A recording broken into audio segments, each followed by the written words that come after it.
Hello everyone. Let's have more news about the Lakers. But first, don't forget to subscribe to the channel and leave a like.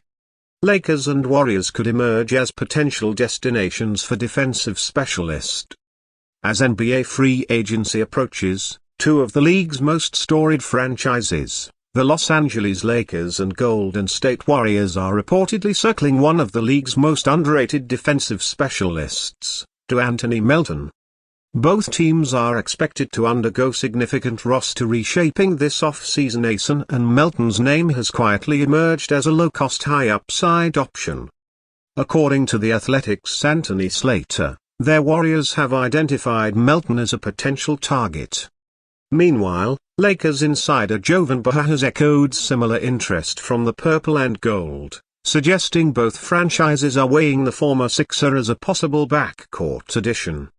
Melton, just 26, fits the mold of a Bo candidate with proven two-way value. His 2024-25 season was marred by a torn ACL after playing just 6 games, during which he averaged 10.3 points, 3.3 rebounds, 2.8 assists, and 1.2 steals on efficient shooting splits, 40.7% from the field, and a strong 37.1% from 3. Following his injury, he was traded to the Brooklyn Nets, but didn't log a single minute with them. Though durability concerns linger, Melton's track record before his injury paints a clearer picture. He was a vital piece on the Memphis Grizzlies during their rise and later flourished with the Philadelphia 76ers, carving out a niche as a perimeter pest who could guard both guard spots, knock down open threes, and contribute as a secondary playmaker. His defensive versatility is his calling card. Melton routinely guarded the opposing team's best perimeter threat, and his quick hands and ball awareness made him a disruptive force. For teams like the Lakers and Warriors, both of whom struggled on the defensive end against quicker guards in the 2025 playoffs, adding a player like Melton is as much about fixing a structural weakness as it is about rounding out their rotations. Financially, Melton earned over $12 million last season, but is expected to command a far smaller deal this time around due to his injury and lack of availability. League insiders suggest he may sign a short-term prove-it deal 1 or 2 years in length in hopes of rebuilding his market value before hitting free agency again in his late 20s. That could be ideal for contenders like the Lakers and Warriors. Both teams are capped out, but either could squeeze Melton into their plans using part of their mid-level exception or a veteran minimum deal with incentives. For Golden State, he'd fit nicely alongside Stephen Curry and potentially replace some of the defensive energy lost in recent years. For the Lakers, Melton could slide into a crucial bench role or even start alongside Luka Doncic and LeBron James, giving JJ Redick a much-needed perimeter stopper. With the market for elite defense at a premium, the Anthony Melton could be one of the smartest signings of the summer. If he returns to form, both the Lakers and Warriors may look back on this as a quiet move that paid championship-level dividends. Now, let's go to another video. Don't forget to leave a like. But first, I'm going to refresh your memory about Steve Kerr. Couple of days ago, he gave an interview basically saying why he can't win with Jonathan Kuminga on the team. Steve said it's a tricky one because Jonathan obviously is gifted and he wants to play a bigger role and he wants to play more. And for me, I've been asked to win and right now he's not a guy who I can say I'm going to play 38 minutes with the roster that we have, Steph and Jimmy and Draymond, and put that puzzle together that way and expect to win. Damn, shots fired. Those statements went viral. Everybody talking about Steve basically saying, look, you're a really good player, but that doesn't equate to winning with the current construction of the Warriors lineup. Interesting point. Draymond Green disagrees. He had this to say in response to Kerr. Draymond went on his podcast and said, when I look at that statement, I take a couple of things away. One being, he said, with this roster that we have, I'm not sure. He didn't say Jonathan Kuminga can't play 38 minutes anywhere and be a successful player and be an impactful player. That's not what he said. He said with this roster. Now, do I agree with that? I don't know that I necessarily agree because we just haven't seen it. So, I'm not of the mindset that something just doesn't work that you haven't had the chance to see much of. Now, Dre brings up an interesting point. We really haven't seen Steph, Jimmy, and Kuminga on the court at the same time. I had an incredibly difficult time finding stats with the three of them on the floor. If you found them, drop in the comments. Let me know because I had a really difficult time. This is from Basketball Reference and it shows the top 10 rankings of the Warriors' best two-man lineups with these two players, how long they played throughout the season on the floor together at the same time. These were the top 10. The Stephen Kuminga combo ranked 9th with only a plus 7.6 rating. Very interesting there. But we really didn't see much of Steph, Jimmy, and Kuminga on the floor at the same time. Now, why? I mean, had a lot to do with Kuminga being injured. And then Jimmy obviously gets traded over at the beginning of February at the trade deadline. And then Kuminga was still out. Jimmy comes in. Their Warriors are rolling. Steve Kerr has a difficult time integrating Kuminga back into the lineup. But the excuse all along the way from Steve Kerr had been that look, Kuminga just doesn't work on the court with Jimmy. And we did see some limited instances of that, but we didn't really get to see it with all three of them.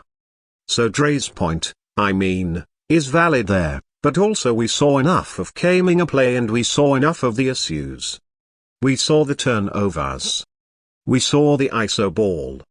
He's a very similar player to Jimmy Butler and that they both are very ball dominant and they're both going to have the ball in their hands a lot and that just doesn't work with the motion offense. We get it. We've heard all of the excuses, but now this is affecting the Warriors as a team. And now we're starting to get headlines out that the Warriors back themselves into a corner after current Draymond's recent comments here because now league sources are looking at this and they're saying, look, Steve Kerr is telling us they don't want this guy on the team. Why would we give up major assets to acquire him in a sign and trade? And the Warriors, in my belief at this point, all the writings on the wall says they don't want him back. They want to get a different piece that fits with their team, but they're shooting themselves in the foot here. This is the time of the year when you're supposed to be getting leverage. And the Warriors aren't getting that with Steve Kerr going out and publicly trashing Kuminga.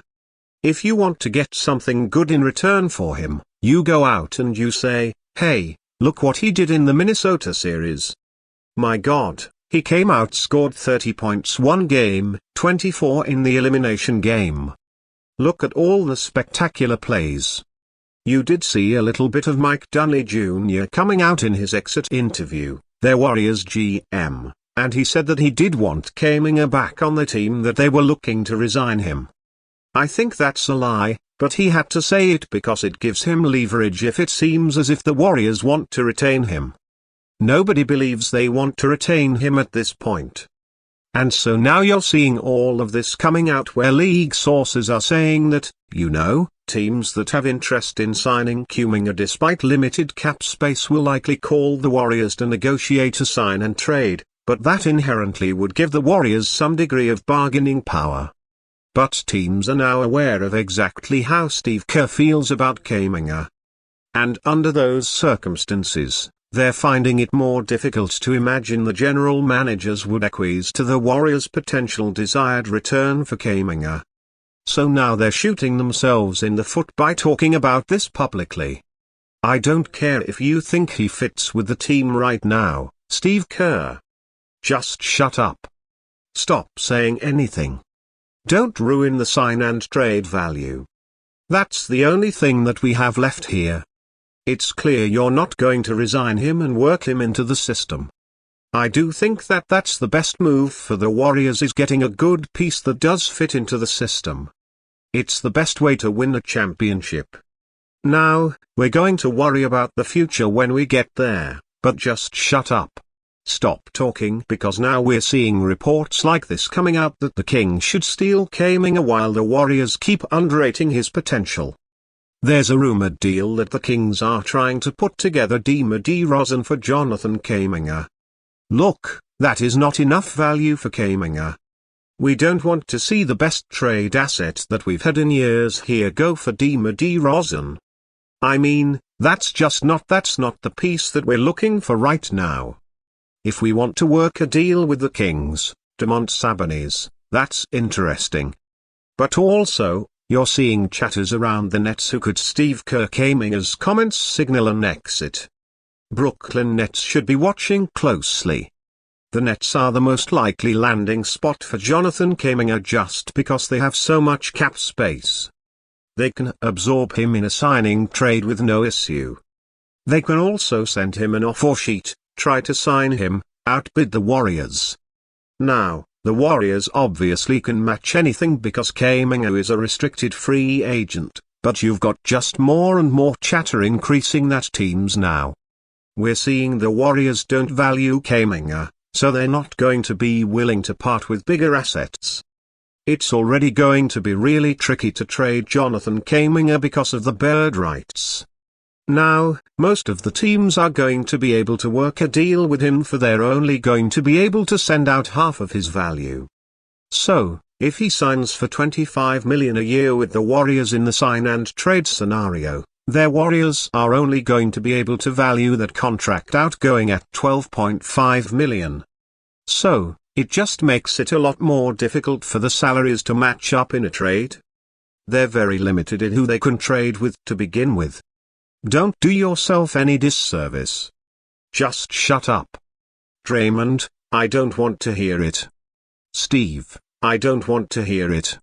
Stop talking about Kuminga until something is worked out. Because if you tank his value right now, that is the worst thing that you could do for this team who's trying to put that last piece in place for that 5th championship next year. I mean, next year is the last shot most likely. This is our best shot to get that last chip that we need to get us to the promised land again. I want to hear what you think. Do you think Dre's wrong for calling Steve out? Do you think Steve Kerr is right? Do you think the Warriors are going to tank Kuminga's value and get a terrible return? I want to hear what you have to say and I'll talk to you tomorrow on the next video. Peace. Golden State Warriors projected to make shocking trade with Dallas Mavericks. The Golden State Warriors have an open championship window with Stephen Curry at the helm. The legendary guard accompanied by Jimmy Butler and Draymond Green is a strong building block for a title-contending team. Evidently, Warriors general manager Mike Dunleavy Jr. has his work cut out for him this summer. To take a leap from a strong playoff team to a title contender, Golden State will need to make a few moves that pay off. After Curry's incredible campaign, marked by an All-NBA second-team selection, their Warriors roughly know what changes need to be made. Golden State has a couple of needs to address. There is a lack of a big man presence, so landing a center could be massively beneficial. On top of that, there was a lack of floor spacing on the hardwood, which makes it more difficult for Curry, Butler, and Green to create clutch points. Jed Bagaduin has a fix for the floor spacing issue. Their Warriors in this hypothetical strike a deal with the Dallas Mavericks to see Klay Thompson return to the Bay Area. They trade Moses Moody and Guys Santos in this hypothetical, returning just Thompson. Klay Thompson may not be the player he once was and he's had his fair share of playoff stinkers over the past few years, but if the Warriors were to make another deep playoff run, it's only right that Thompson be a part of it. Bagaduin writes, in a return to the Warriors, Thompson would be a third or fourth option with Curry and Butler leading the way. While Moody did struggle in the postseason, he was battling an injury that required surgery after the season. Following the trade deadline, when the team added Butler, he was superb in the starting lineup. And you fan, what do you think about Klay Thompson's situation? Leave your opinion in the comments.